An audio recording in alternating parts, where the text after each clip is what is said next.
Today we're going to be covering the genre or mode of writing called Gothic literature. Now, Gothic literature is often associated with a specific period, but it's not really how it works at all. See, Gothic literature largely grew out of the Romantic movement. It's often started as dark Romanticism. But the truth is, Gothic starts even before that. We have to rewind to 1764, where we'll visit Horace Walpole, and he wrote a book called The Castle of Otranto. This is largely considered the first piece of Gothic literature. It is a really hard book to get your hands on sometimes. It's not super well published today. And it's not super well known either. But see how we're starting in the middle of neoclassical period for Gothic literature.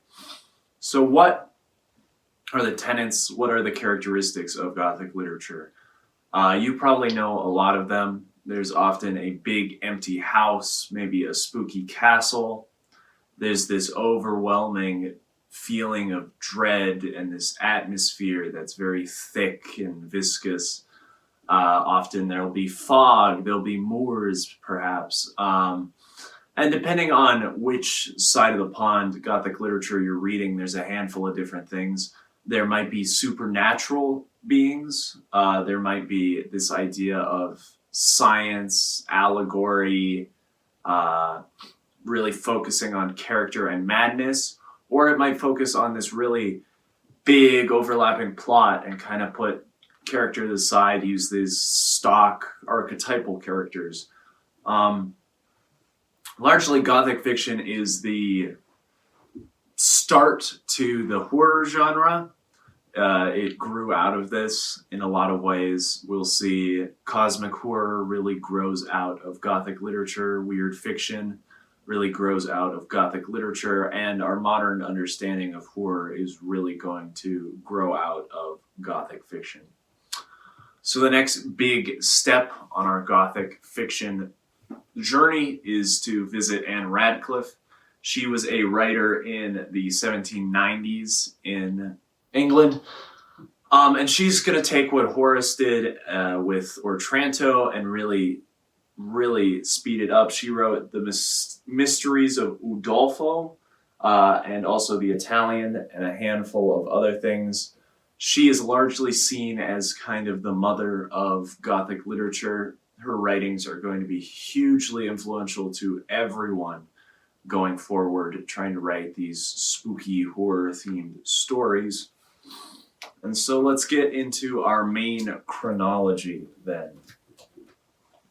One of the first steps along the road in Gothic literature is the all-time classic Frankenstein by Mary Shelley. Now, if you don't know the story behind this, it's kind of funny.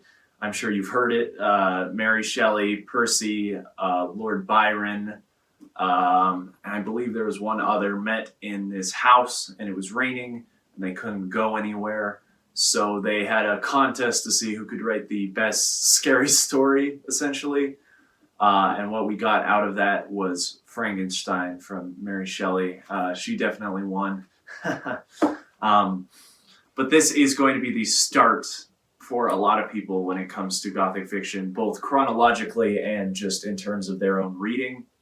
It is a staple to this day. There's a reason that Frankenstein is such a figure in modern horror culture and all that. And then we're going to have a handful of other romantics dipping their toes into dark romanticism. Two of the most famous are going to come from America. The first is Nathaniel Hawthorne. House of the Seven Gables is really his Gothic literature piece. However, Scarlet Letter is very Gothic in its own right. A lot of his short stories have a lot of Gothic themes, such as The Birthmark. If you get his book, Twice Told Tales, there's a lot of interesting kind of Gothic-y stories in there. And then the second of those American dark romantics, if you will, is going to, of course, be everyone's favorite, Edgar Allan Poe. He wrote loads of short stories. He is largely credited with being the architect, the design, the engineer of the short story. We wouldn't really have short stories the way we do without Poe. And he is often seen as the face of Gothic literature. If you're going to read Gothic, you're going to end up reading Poe at some point. And he influenced a handful of people. This is not hugely considered Gothic, but I would largely throw a lot of Wilkie Collins on here, maybe the Moonstone, because it does have this idea of the castle, of the dark streets, and that's something I would like to touch on now.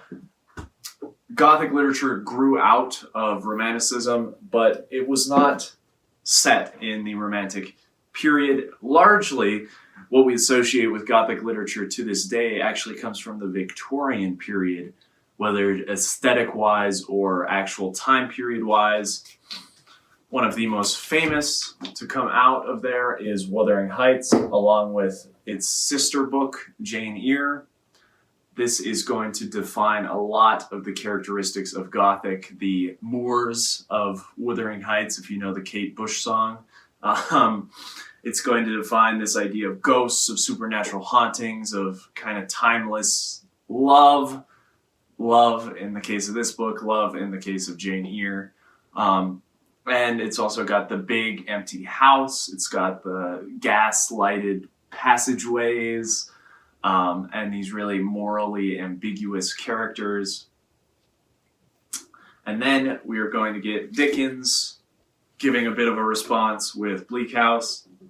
Not entirely Gothic, really kind of satirical, classic Charles Dickens. But it has Gothic elements, and it just shows how much this idea of Gothic literature influenced the Victorian period, our perception of the Victorian period, and the Victorian writers as well.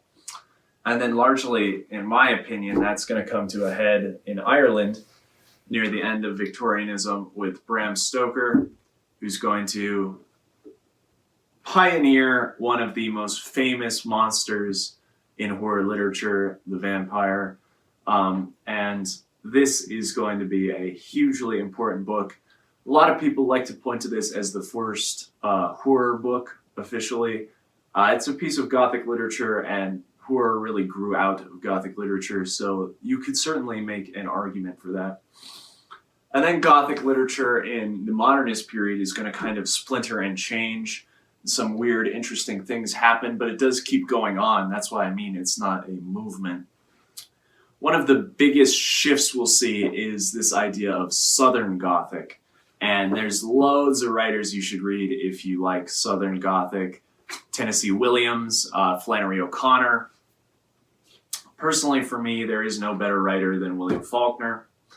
And he largely defines Southern Gothic. If you're going to read Southern Gothic, you're going to end up reading either A Rose for Emily, short story-wise, or you're going to end up reading the You're going to end up reading the Hamlet and the rest of the Snopes trilogy. You might read Light in August. You are just going to end up reading Faulkner, whether you want to or not. And then we get the spiral into modern horror from Gothic, and you get Rebecca from Daphne du Maurier.